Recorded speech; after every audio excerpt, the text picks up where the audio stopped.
We just heard then in that report what's at stake here for Theresa May. She's going to have a bit of an uphill battle, isn't she, trying to persuade Emmanuel Macron? Emmanuel Macron's not going to be an easy sell, so to speak. Look, he's a staunchly pro-European. He's not going to just idly break ranks with the EU general party line on this out of Brussels. And that said, you know, in Britain, at least from London's standpoint, France has been one of the more sort of rigid obstacles, you know, very hard to soften up, in the words of one person in London in the official ranks. Privately, France has been seen as disobliging. So it would be extremely difficult. I mean, what's not going to happen is, well, first of all, we're not going to have any public announcements about this because, you know, officially Emmanuel Macron is on holiday. Officially, Theresa May is on holiday, albeit she's broken it off for this dinner and meeting with Macron.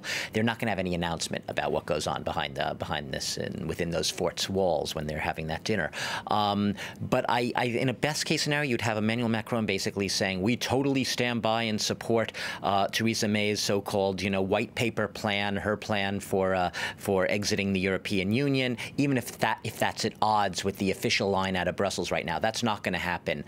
More likely, perhaps, and perhaps a best case scenario here is at least she gets to put her case privately to Emmanuel Macron, because both France and Germany are seen as absolute vital players in the general EU line. That is, whatever line Brussels takes is going to be heavily influenced by some of its biggest members and most influential members. So I think the thinking here is that if Theresa May were able to at least soften up Emmanuel Macron a little bit and try to at least make him see the light, her light, as she sees it on Brexit, perhaps then he could at least go back to Brussels, he and Angela Merkel to varying degrees, and perhaps help to shape or influence what has been a very rigid, well, unified stance, I would say, on the part of Brussels.